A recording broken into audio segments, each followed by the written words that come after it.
Hey guys, welcome back. This is a new episode of the top 5 where I try to show you top 5 reasons to buy a particular device or top 5 reasons not to buy a particular device, top 5 pros, top 5 cons. So today I have two devices, actually a same device but two different combination.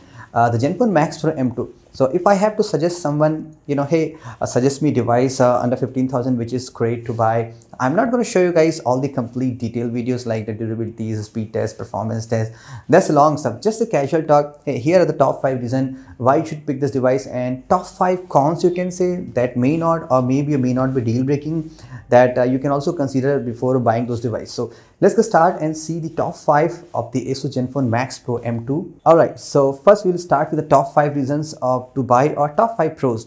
First, I will say the design. So compared to the Zenfone Max Pro M1, they completely removed the metal from the body. So do check out the durability test also. Now they are completely made of a plastic foam. So we have tried a durability test also. Do check out the cons of that also. So this device definitely looks beautiful. It will give you a glossy look even though it is not glass, but from the far distance you can definitely say, hey, this is a glass phone. The benefit is that the glass may break but this won't break, so that makes the device completely look beautiful, and a slim profile is a lightweight, so that's one of the benefit of this design. One of the feature I really say always of the Zenfone Max Pro devices, whether it is M1 or M2, is the super performance. Zenfone Max Pro M1 was no doubt one of the best device I have seen which throughout performs same, because we have seen many devices with a software update they sometimes perform good, they sometimes perform bad, but M1 and M2 they both are super great, especially now for the M2 Snapdragon 604 or 6 GB of RAM combination.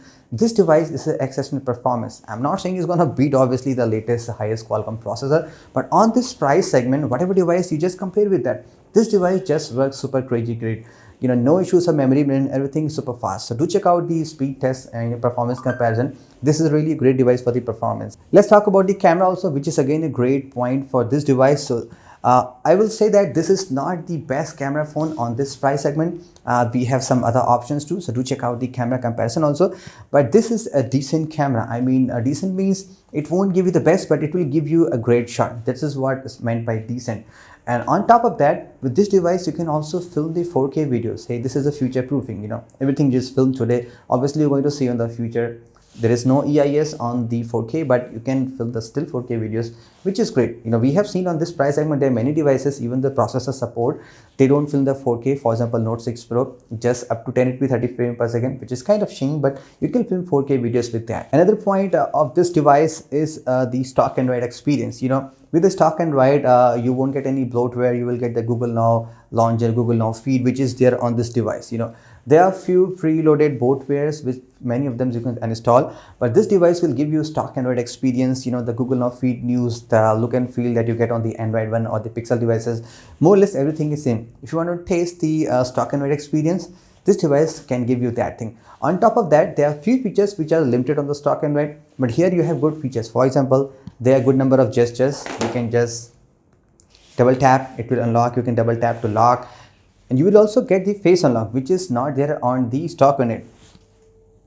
I'll just here, and you can quickly unlock your device. This is the benefit of slightly customized stock Android. So you have the face unlock also and all the cool features. Last but not the least, one of the best striking feature of Max Pro M1 and M2 is that they really give you a great battery backup. The reason number one is that the 5000 milliamps battery. Generally it is very rare to get that on the budget phones.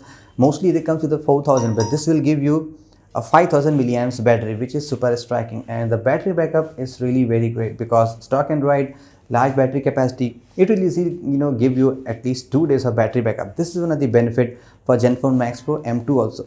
So those are the top 5 I will say features or the pros of this device. Now let's talk about some of the cons. Now I will say that don't take those as a point of judgment or deal breaking. For a few peoples it may be deal breaking, because some reasons for me it is deal breaking also. Okay, so let's get started first with the design also. So there is a pros also, like it looks beautiful, but definitely it is not the best, because if it is a glass bag, it will take some bit of a scratches. For example, Gorilla Glass 3 or NG glass protection, we have seen lot of phones with the glass design. They can take a lot of scratches, but they may break. But here it won't break, but it can take scratches very easily, because this is plastic having a sort of zero resistance. With dust also, it will get lot of good scratches. So do check out the accessories that I have shown you for the Max Pro M2. You can have some kind of skins or some scratch protectors. features or some cases also. 2018 was a year of notch. All the companies, brought the notch, whether it is teardrop, whether it's a big notch or any kind of notch. I guess except with the Samsung devices, now they are coming with the teardrop and the hole punch display. So this is stock Android, and there is a notch also. You just cannot hide the notch on this device. So personally, I hate notch. I don't use any device which has a notch. So here's the same concept. You cannot hide the notch on this device. Maybe in the future it will come, but at least I'm not able to see on this device. I just tried my best. So that means you cannot hide the notch. Another problem or deal breaking is that there is no Type-C on this device. There are many devices available on this same price segment which can give you Type-C. For example, the Mi A2, the Moto One Power, Nokia 6.1 Plus, they can give you USB Type-C. It will be deal breaking, especially for me, because I carry flagship phones. I carry at least one budget phones as a backup. Then I need to carry separate charger, separate cable, especially for that. There could be a lot of people, who may be using such kind of thing. So there is no Type-C. Do remember that. This phone has a great battery, 5000 milliamps battery capacity, which is great. But the problem with that, it takes a lot of time to charge. There is no fast charging. This is just 10 watt. We have seen the battery charging test for the M1, which is applicable for the M2 also. It's gonna take at least 3 hours to charge. If you're really on to the quick charging and going outside, really is not going to happening here. You have to leave your device at least for an hour. And the problem I did notice with this device is that the delayed software update. For example, it was very difficult to assume that the phone got launched and there was no portrait. That came later with the software update. I mean, it's not a huge thing that to implement, but this, first time I have seen on the budget device, especially in 2018, like it was launched and there was no portrait.